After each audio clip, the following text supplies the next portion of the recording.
तो चलिए अब खबरों का रुख करते हैं। हनुमान बने संभल सीईओ। हम ऐसा क्यों कह रहे हैं वो हम आपको बताते हैं, क्योंकि देखिए उत्तर प्रदेश के संभल की बात की जाए तो उत्तर प्रदेश का संभल इन दिनों जय श्री राम और जय हनुमान के नारों से गूंज रहा है। सनातन के निशान जगह जगह मिलते नजर आ रहे हैं। जैसे जैसे खुदाई हो रही है लगातार सनातन की निशानियां मिल रही हैं और ऐसे में अब संभल के सीईओ लगातार सुर्खियों में बने हुए हैं। क्यों, रिपोर्ट के जरिए जानिए।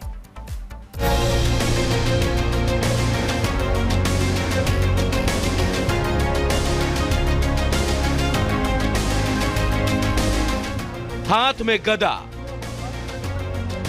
अगल बगल गनर और बजरंग बली के जयकार। हनुमान बने संभल के सीईओ। सीईओ का नया अवतार देख चकित रह गए लोग।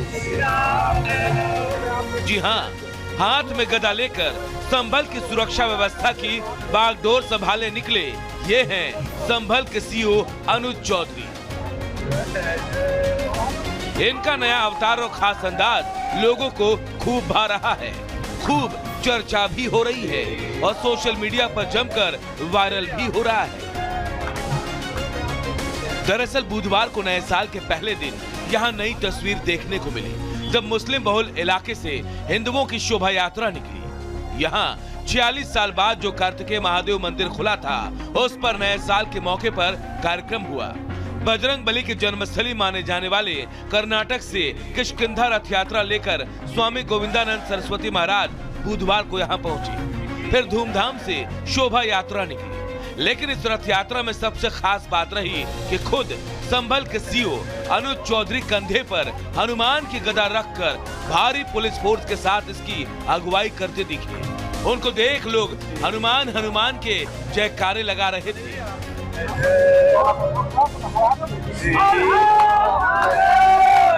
श्री राम, जय जय राम और जय बजरंग बली के जयकारों के बीच गोविंदानंद सरस्वती महाराज भगवान हनुमान जी की प्रतिमा को लेकर प्राचीन मंदिर में गए।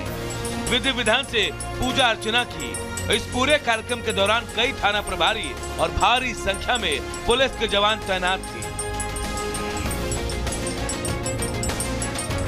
यात्रा समाजवादी पार्टी के सांसद जियाउर रहमान बर्ग के घर के सामने से भी गुजरी।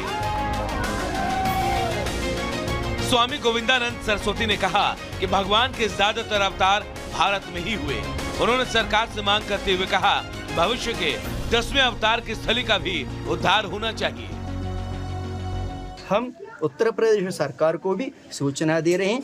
हमारा यशस्वी मुख्यमंत्री आदित्य योगी नाथ जी को भी, प्रधानमंत्री जी को भी सूचना दे रहे हैं। अभी आप आइए संभल ग्राम आकर मूल भगवान का प्राकृतिक जो कल्की भगवान के मंदिर में आकर दर्शन करके आशीर्वाद प्राप्त करके जैसे अयोध्या को डेवलप किया, ऐसे ही हमारा कल्की क्षेत्र संभल गांव का क्षेत्र का डेवलप कीजिए। संभल में प्राचीन मंदिरों के मिलने का सिलसिला जारी है। संभल से 30 किलोमीटर दूर गणेशपुर में एक प्राचीन 150 साल पुराना मंदिर मिला है। संभल के गणेशपुर में प्राचीन मंदिर की खोज होने से स्थानीय लोग हैरान हैं। यह मंदिर अपने ऐतिहासिक और धार्मिक महत्व के कारण चर्चा में है। मंदिर पूरी तरह से खंडर में तब्दील हो चुकी है। मंदिर में मौजूद मनोकामना कुंड लोगों के बीच चर्चा में है।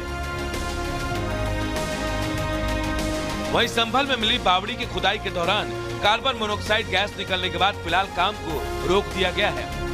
आज प्रशासन खुदाई करने को लेकर फैसला लेगा। जामा मस्जिद के पास पुलिस स्टेशन बनाने का काम भी तेजी से चल रहा है। वहीं इसको लेकर सियासत भी गरमाई हुई है।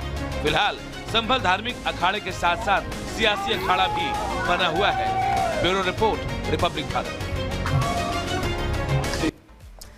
तो देखिए, संभल में हर दिन सनातन के चिन्ह मिल रहे हैं और इसे लेकर हर किसी के अपने अपने दावे हैं। बाबा बागेश्वर क्या कुछ कह रहे हैं और इसके बाद ओवैसी क्या कुछ कह रहे हैं, ये आपको बताते हैं। लेकिन सबसे पहले बाबा बागेश्वर की बात करते हैं। संभल में सब जगह खुदाई हो रही है। बाबा बागेश्वर ने उन्होंने कहा कि हर गली मोहल्ले में खुदाई का काम लगातार हो रहा है। कहीं शंकर जी मिल रहे हैं तो कहीं हनुमान जी मिल रहे हैं। एसपी ने फोन कर बताया संभल में हनुमान मंदिर मिला है। ये बाबा बागेश्वर ने कहा। उन्होंने कहा कि अयोध्या में राम आए तो संभल में हनुमान जी आएंगे ही। संभल में हनुमान जी का आना हमारी कथा का हिस्सा है। शंकर जी ने पार्वती से कहा है कि भगवान विष्णु धरती में है और राम नर बनकर आएंगे तो हम भी वानर बनकर जाएंगे। प्रभु जी राम के सेवक बनकर संभल में प्रकट हो जाएंगे। काशी के ज्ञानवापी में वजूखाना बंद कर दिया गया है और मस्जिद में नमाज के बदले कुछ और हो रहा है, ये ओवैसी की तरफ से कहा गया। तो देखिए कैसे कथा के हिसाब से बाबा बागेश्वर ने कहा, अब ओवैसी ने बयान दिया है। इसके अलावा वो और क्या कुछ कहते हुए नजर आ रहे हैं ये भी आपको बताएंगे। तो लगातार देखिए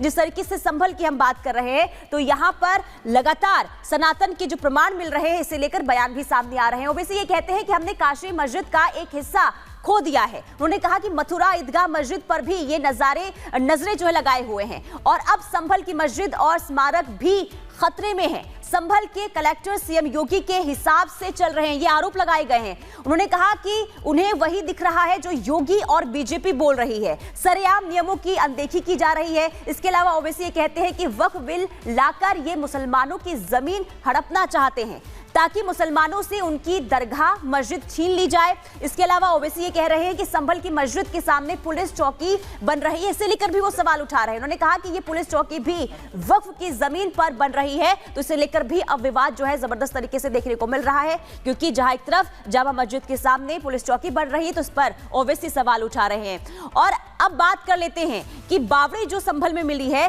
उसे लेकर आखिर सवाल भी उठ रहे हैं, लेकिन खतरा क्यों है ये भी समझ लीजिए। देखिए 13 दिन से संभल की बावड़ी में खुदाई चल रही है और पुरातत्व विभाग सर्वे कर साक्ष्य जमा कर रहा है और लगातार वहां पर खुदाई का काम अभी जारी है। एएसआई बावड़ी में 25 फीट और तीसरे तल तक पहुंच चुका है, लेकिन तभी अचानक बावड़ी का सर्वे रोक दिया गया और इसकी वजह है खुदाई के दौरान मिले खतरे के संकेत। दूसरी मंजिल के गेट से मलबा हटते ही खतरा नजर आया, जिसे लेकर लोग आशंका भी जता रहे थे। खुदाई कर रहे मजदूरों को मुंह पर रुमाल बांधना पड़ा। ऑक्सीजन की कमी से सांस लेने में दिक्कत हो रही है, यानी कि ऑक्सीजन वहां पर लगातार उसकी कमी दिखाई दे रही है। एएसआई ने मुआयना किया तो कार्बन मोनोऑक्साइड गैस वहां पर मिली, यानी बावड़ी के अंदर खतरनाक गैस का रिसाव हो रहा है और जो मजदूर हैं वो जो लगातार खुदाई कर रहे हैं उनके लिए मुश्किल वहां पर हो रही है। एएसआई को बावड़ी की कमजोर दीवार और भारी रेत के संकेत भी वहां पर मिले हैं। खुदाई और सर्वे में बहुत ज्यादा सावधानी बरतने को कहा गया है और फिलहाल